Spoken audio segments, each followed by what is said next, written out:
नमस्कार दोस्तों, we study zone में आप सभी का स्वागत है। आज की ये जो गहन चर्चा है ना, ये कोई आम चर्चा नहीं होने वाली है।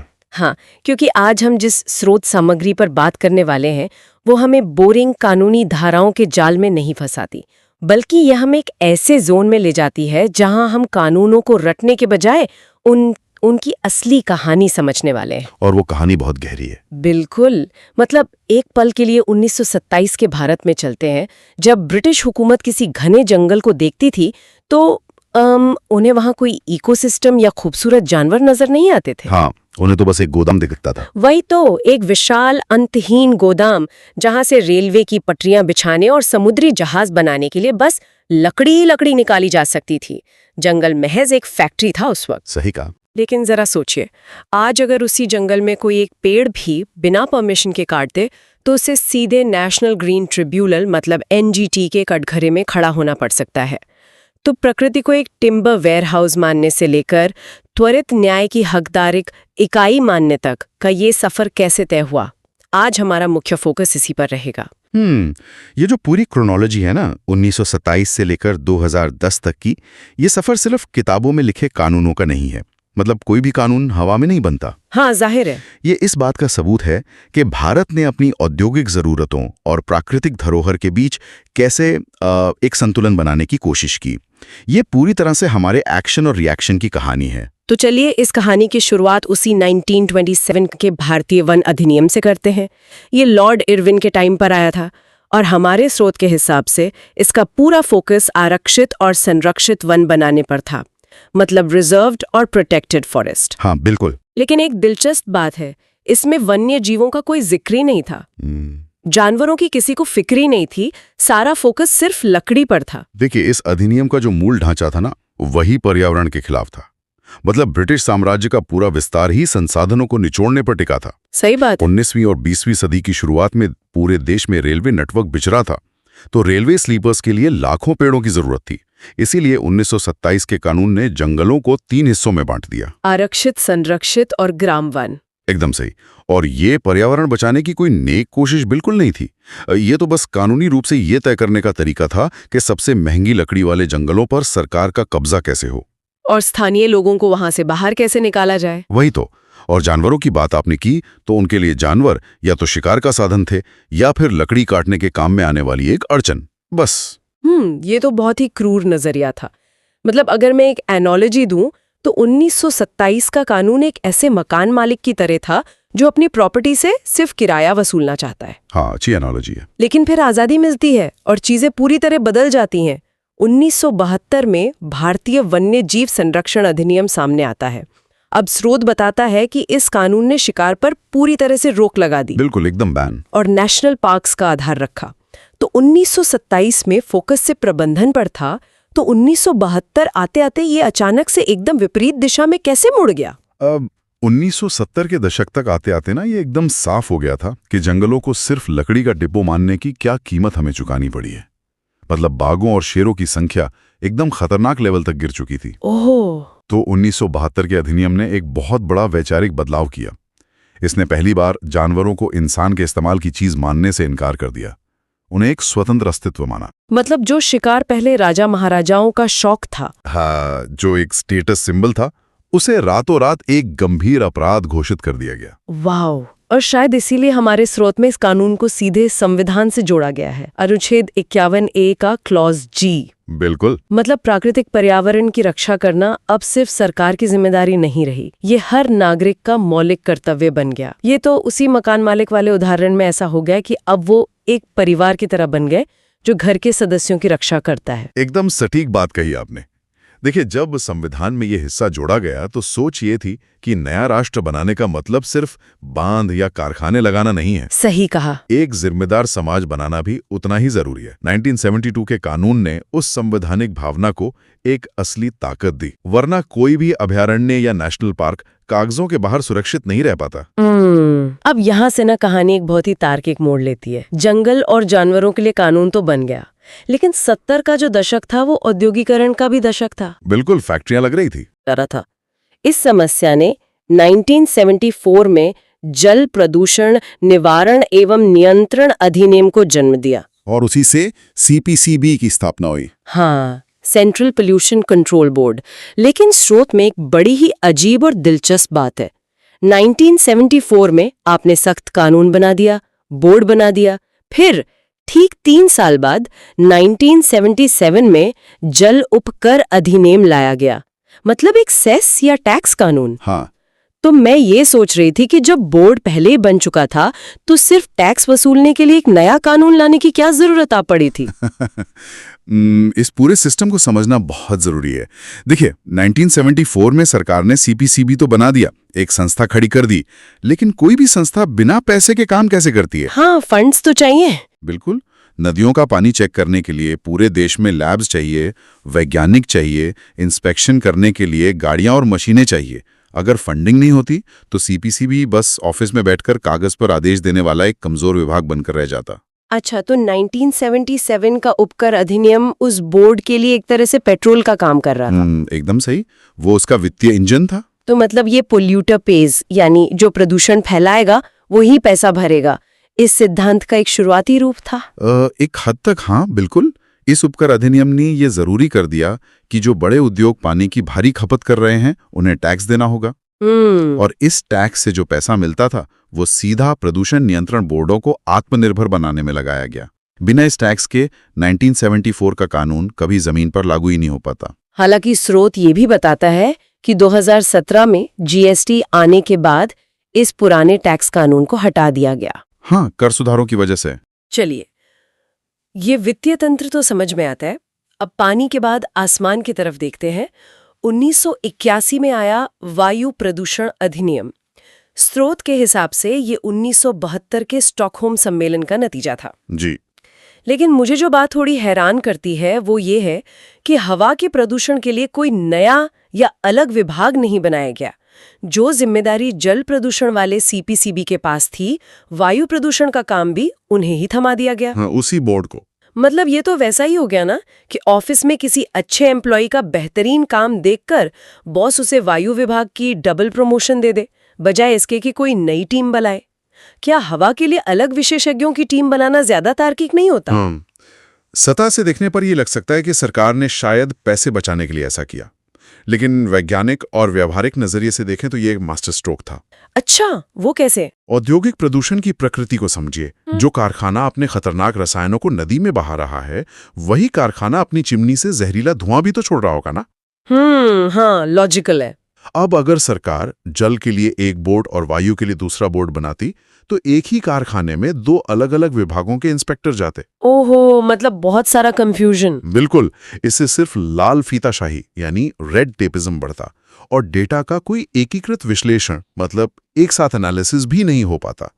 एक ही संस्था को दोनों काम देने से एक इंटीग्रेटेड इंस्पेक्शन मुमकिन हो पाया। वाह, ये तो वाकई बहुत स्मार्ट मूव था। अब इसी दौर में एक और बड़ा बदलाव आ रहा था। जल और वायु के बोर्ड तो अपना काम कर रहे थे, लेकिन राज्य सरकारें अपने विकास या स्थानीय फायदों के लिए बहुत तेजी से जंगलों की कटाई करवा रही थीं। हाँ, वो एक अलग ही समस्या थी। तो इसे रोकने के लिए 1980 का वन संरक्षण अधिनियम आया। इस कानून ने एक बहुत सख्त नियम लागू कर दिया कि कोई भी राज्य सरकार वन भूमि का इस्तेमाल अपनी मर्जी से खेती या फैक्ट्री के लिए नहीं कर पाएगी। उन्हें केंद्र सरकार से परमिशन लेनी ही होगी। 1980 के इस अधिनियम ने सच में सत्ता का बैलेंस बदल दिया था। उससे पहले जंगल राज्य का विषय माने जाते थे। अच्छा। और राज्य सरकारें पैसा कमाने के लिए या उद्योगों को बुलाने के लिए आसानी से जंगलों की जमीन दे देती थीं। केंद्र सरकार ने इस कानून के जरिए अपने हाथ में एक तरह की वीटो पावर ले ली, ताकि राष्ट्रीय इकोसिस्टम को स्थानीय राजनीति की भेंट ना चढ़ाया जाए। बिल्कुल। अब देखिए, जल, वायु और वन तीनों के लिए 1980 तक अलग-अलग कानून और बोर्ड बन चुके थे। कागजों पर तो सब कुछ एकदम सेट लग रहा था, लेकिन फिर आती है 2-3 दिसंबर 1984 की वो काली रात। भोपाल गैस त्रासदी। हाँ, यूनियन कार्बाइड कंपनी के कारखाने से मिथाइल आइसोसाइनाइड गैस का रिसाव। इसके बारे में बात करना आज भी रोंगटे खड़े कर देता है। बिल्कुल, वो एक बहुत भयानक हादसा था। हमारे स्रोत सामग्री में इस ट्रेजेडी को एक बहुत बड़े कैटलिस्ट या ट्रिगर की तरह देखा गया है। मुझे ये बताइए कि जब हमारे पास पहले से जल और वायु प्रदूषण रोकने के कानून थे, तो इस ट्रेजेडी ने आखिर किस बड़ी कमी को उजागर कर दिया? भोपाल गैस कांड ने ये बेनकाब कर दिया कि हमारे सारे कानून अलग-अलग सिलोस में, मतलब अलग-अलग डिब्बों में काम कर रहे थे। मतलब कोई तालमेल नहीं था? जी नहीं। हमारे पास पानी साफ रखने का कानून था, धुएं को रोकने का कानून था, लेकिन किसी खतरनाक केमिकल इंडस्ट्री के स्टोरेज, उसके रिसाव के जोखिम और एब्सोल्यूट लायबिलिटी यानी पूर्ण दायित्व को लेकर कोई बड़ा कानूनी ढांचा था ही नहीं। भोपाल में जो हुआ वो सिर्फ वायु प्रदूषण थोड़ा ही था, वो एक औद्योगिक आपदा थी जिसने हवा, पानी, मिट्टी और आने वाली कई पीढ़ियों के जीवन को तबाह कर दिया। हमारे पुराने कानून ऐसी मल्टी डायमेंशनल आपदाओं को रोकने में पूरी तरह फेल थे। और इसी भयानक नाकामी के बाद जन्म हुआ 1986 के पर्यावरण संरक्षण अधिनियम का। स्रोत में इसे भारत का छाता कानून यानी अम्ब्रेला एक्ट कहा गया है। हम अक्सर ये शब्द सुनते हैं, लेकिन कानूनी रूप से ये छाता काम कैसे करता है? देखिए, इसे छाता कानून इसलिए कहते हैं क्योंकि ये पुराने कानूनों की सभी कमियों और दरारों को ढक लेता है। अच्छा। 1986 से पहले अगर कोई फैक्ट्री किसी ऐसे नए जहरीले केमिकल का रिसाव करती जो तकनीकी रूप से पुराने जल या वायु अधिनियम की लिस्ट में नहीं था, तो वो आराम से कानूनी लूपहोल से बच निकलते थे। ओहो। लेकिन 1986 का अधिनियम किसी एक चीज तक सीमित नहीं है। ये पर्यावरण की बहुत व्यापक परिभाषा तय करता है, जिसमें हवा, पानी, जमीन और इन सब का इंसानों और जीवों के साथ जो रिश्ता है वो सब शामिल है। इसके अलावा इस कानून ने केंद्र सरकार को असाधारण शक्तियां दी। अब केंद्र किसी भी उद्योग को सीधा बंद करने या उसकी बिजली पानी काटने का सीधा आदेश दे सकता था। और यहाँ पर संविधान के अनुच्छेद 48A का रोल भी बहुत अहम हो जाता है, जो राज्य को पर्यावरण बचाने का निर्देश देता है। स्रोत ये भी बताता है कि पर्यावरण समवर्ती सूची मतलब कंकरेंट लिस्ट का विषय है। इसका मतलब है कि ये छाता केंद्र और राज्य या दोनों को मिलकर पकड़ना होगा। बिल्कुल। समवर्ती सूची का ढांचा ही इसीलिए रखा गया है ताकि नीतियां भले ही नेशनल लेवल पर बने, लेकिन उनका जमीनी क्रियान्वयन राज्य सरकारें कर सकें। हाँ, क्योंकि एक अकेला बोर्ड दिल्ली में बैठकर पूरे देश के कारखानों पर नजर तो नहीं रख सकता ना। एकदम सही। राज्य सरकारों का साथ होना बहुत जरूरी है। अब अगर हम इस क्रोनोलॉजी में थोड़ा आगे बढ़ें, 1980 के दशक के इस सख्त ढांचे के बाद जब हम 21वीं सदी में आते हैं, मतलब 2001 से 2010 का दौर, तो कानूनों के टोन में एक बहुत बड़ा बदलाव दिखता है। हाँ, एक नया नजरिया आता है। बिल्कुल।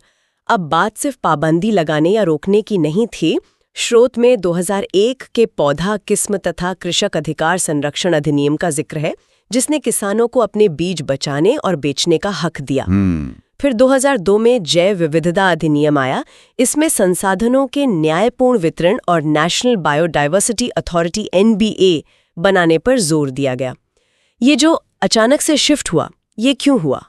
ये शिफ्ट दरअसल वैश्वीकरण और बायोपायरेसी के खिलाफ हमारा एक सुरक्षा कवच था। बायोपायरेसी? हाँ, 1990 के दशक के अंत में और 2000 की शुरुआत में विदेशी मल्टीनेशनल कंपनियों ने भारत के पारंपरिक पौधों जैसे नीम और हल्दी इन पर अपना पेटेंट हासिल करने की कोशिश की थी। अरे हाँ, ये तो काफी बड़ी न्यूज़ थी उस वक्त। बिल्कुल।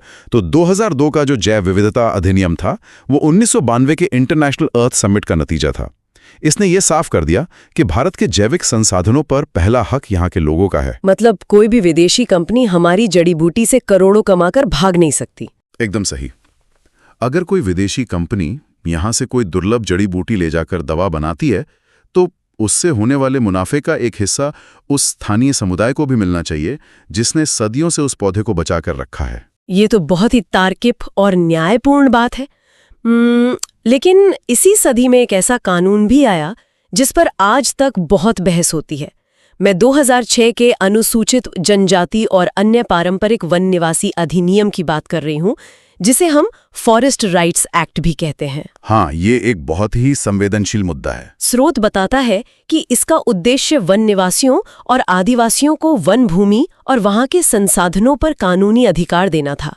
अब यहाँ मुझे एक सीधा कॉन्फ्लिक्ट नजर आ रहा है। अच्छा, कैसा कॉन्फ्लिक्ट? जंगल कटने से बचाने के लिए पावर केंद्र के पास होनी चाहिए और जंगलों को मानवीय दखल से दूर रखना चाहिए। दूसरी तरफ 2006 का कानून जंगल की जमीन और संसाधनों का अधिकार उन्हीं लोगों को दे रहा है जो वहां रह रहे हैं। तो क्या ये जंगल बचाने के मूल सिद्धांत के खिलाफ नहीं है? जमीन बांटेंगे तो जंगल कैसे बचेगा? ये एक बहुत ही लाजवाब सवाल है और पर्यावरण के इतिहास की सबसे बड़ी बहसों में से एक है। देखिए, 1927 के ब्रिटिश कानून से लेकर 1980 के कानून तक सिस्टम का नजरिया यही था कि इंसान और जंगल एक साथ नहीं रह सकते। हाँ, बिल्कुल। इन कानूनों ने अनजाने में ही सही उन आदिवासी समुदायों को अतिक्रमणकारी या घुसपैठिया बना दिया जो सैकड़ों सालों से उन जंगलों का ही हिस्सा थे। 2006 का कानून इस सोच को बदलने की कोशिश करता है। मतलब ये उन्हें दुश्मन नहीं बल्कि जंगल का रक्षक मानता है। एकदम सही। ये मान्यता देता है कि जो समुदाय पीढ़ियों से वहां है वो इकोसिस्टम का ही एक हिस्सा है। ये कानून उन्हें जमीन बेचने का कोई अधिकार नहीं देता। ओहो, अच्छा, जमीन बेच नहीं सकते? बिल्कुल नहीं। ये सिर्फ आजीविका के लिए संसाधनों के इस्तेमाल का अधिकार देता है। विचार ये था कि इन मूल निवासियों के पारंपरिक ज्ञान को बाहरी शोषण या टिम्बर माफिया के खिलाफ एक ढाल की तरह इस्तेमाल किया जाए। वाओ, ये तो एक बहुत ही अलग नजरिया है। हाँ, हालांकि जमीन पर टाइगर रिजर्व के मैनेजमेंट और इन मानवीय अधिकारों के बीच बैलेंस बनाना आज भी एक बहुत बड़ी चुनौती है। मतलब ये एक तरफा संरक्षण के बजाय सह अस्तित्व यानी को एग्जिस्टेंस का एक बेहतरीन प्रयास है। अब देखिए, पर्यावरण के इतने सारे जटिल नियम और अधिकार बन चुके थे तो जाहिर है कि विवाद और मुकदमे भी बढ़ेंगे ही। बहुत ज्यादा बढ़ गए थे। अब सिविल कोर्ट्स में तो पहले से ही लाखों केस पेंडिंग होते हैं। वहां अगर जंगल कटने या पोल्यूशन का कोई मामला जाए तो फैसला आने में 20 साल लग सकते हैं। और पर्यावरण के मामले में 20 साल के इंतजार का मतलब है तब तक वो पूरी नदी या जंगल ही खत्म हो जाएगा। वही तो, इसी समस्या को सुलझाने के लिए इस क्रोनोलॉजी का सबसे प्रभावशाली कदम उठाया गया 2010 में एनजीटी यानी नेशनल ग्रीन ट्रिब्यूनल अधिनियम। एनजीटी का बनना भारतीय न्याय प्रणाली में सच में एक क्रांतिकारी बदलाव था। शुरुआत में इसे पर्यावरण न्यायालय भी कहा गया है। ये आम अदालतों से कैसे अलग काम करता है? देखिए, एक सामान्य अदालत किसी कटे हुए जंगल को बस एक प्रॉपर्टी के विवाद की तरह देखती है कि ये जमीन किसकी है, लेकिन एनजीटी उसे एक बायोलॉजिकल क्लॉक की तरह देखता है। अच्छा। हाँ, वहां सवाल ये नहीं होता कि जमीन का मालिक कौन है, बल्कि ये होता है कि इस पूरे इकोसिस्टम को दोबारा पनपने में कितने साल लगेंगे। और सबसे बड़ी बात, एनजीटी की बेंच में सिर्फ जज नहीं बैठते हैं। तो और कौन बैठता है? उनके साथ पर्यावरण वैज्ञानिक और विशेषज्ञ भी बैठते हैं। अरे वाह, ये तो बहुत जरूरी है। बिल्कुल, ये वैज्ञानिक समझ और कानूनी ताकत का एक ऐसा कॉम्बो है जो मामलों को दसों तक लटकने नहीं देता, बल्कि बहुत ही तेज और तकनीकी रूप से सटीक फैसले देता है। तो अगर हम इस पूरे ऐतिहासिक सफर को एक धागे में पिरोएं, तो ये साफ हो जाता है कि 1927 में जिस व्यवस्था ने जंगल को सिर्फ एक रिसोर्स माना था, लकड़ी का गोदाम माना था, बिल्कुल, वो 1972 तक आते आते वन्य जीवों की रक्षा को अपना मौलिक कर्तव्य मानने लगे। 70 और 80s के दशक में पोल्यूशन ने हमें सीसीपीबी जैसे बोर्ड दिए। हाँ। लेकिन 1984 की भोपाल त्रासदी की वो भारी कीमत चुकाने के बाद हमें 1986 का एक मजबूत छाता कानून मिला। और फिर 21वीं सदी में हमने समुदायों के अधिकारों को भी समझा। हाँ। 2006 का वन्यवासी अधिनियम और फाइनली 2010 में एनजीटी के रूप में एक तेज और साइंटिफिक न्यायिक प्रणाली स्थापित की। ये जो पूरी टाइमलाइन है ना, ये दिखाती है कि कानून कोई पत्थर के लकीर नहीं होते। वे समाज की गलतियों, हमारी बदलती जरूरतों और विज्ञान की नई समझ के साथ खुद को अपडेट करते रहते हैं। सही बात है। हमने इतने लंबे संघर्ष के बाद ये सीखा है कि पर्यावरण को बचाना कोई अलग थलग काम नहीं है। ये हमारी इकोनॉमी, हमारी न्याय प्रणाली और हमारे बुनियादी मानवाधिकारों से बहुत गहराई से जुड़ा हुआ है। यह सच में एक बेहद शानदार और आंखें खोल देने वाली यात्रा रही है। इन सभी कानूनों ने अपने अपने दौर की जो सबसे बड़ी चुनौतियां थीं, उनका समाधान निकाला। लकड़ी की लूट से लेकर जहरीली गैस के रिसाव तक। बिल्कुल। लेकिन यहाँ एक सोचने वाली बात है जो मैं सुनने वालों के लिए छोड़ना चाहूंगी। जैसे जैसे हमारी दुनिया आज इतनी तेजी से बदल रही है, तकनीकी विकास हो रहा है, तो चुनौतियां भी तो बदल रही हैं ना। हाँ, बहुत तेजी से। आज की दुनिया में एआई और बड़े बड़े डेटा सेंटर्स से होने वाला भारी कार्बन फुटप्रिंट एक नई समस्या है। या फिर जरा ऊपर अंतरिक्ष की तरफ देखिए। पृथ्वी के ऑर्बिट में लगातार बढ़ता स्पेस डेब्री यानी अंतरिक्ष का कचरा। ये तो बहुत ही गंभीर मुद्दा है। वही तो, जब कल की औद्योगिक क्रांति ने हमारे इन पुराने पर्यावरण कानूनों को जन्म दिया था, तो क्या आज की ये डिजिटल और स्पेस क्रांति भविष्य में किसी नए अंतरिक्ष पर्यावरण अधिनियम या डिजिटल एनवायरनमेंट एक्ट को जन्म नहीं देगी? ये एक बहुत ही वैलिड और गहरा सवाल है। कानून तो हमेशा आने वाले कल की जरूरतों के हिसाब से ही आकार लेते हैं। तो हमारा अगला सबसे बड़ा पर्यावरणीय संकट किस दिशा से आएगा और हमारे कानून उसे कैसे रोकेंगे, ये गहराई से विचार करने का विषय है। खैर, आज की इस शानदार गहन चर्चा में बस इतना ही। हमारे साथ जुड़ने के लिए बहुत बहुत शुक्रिया।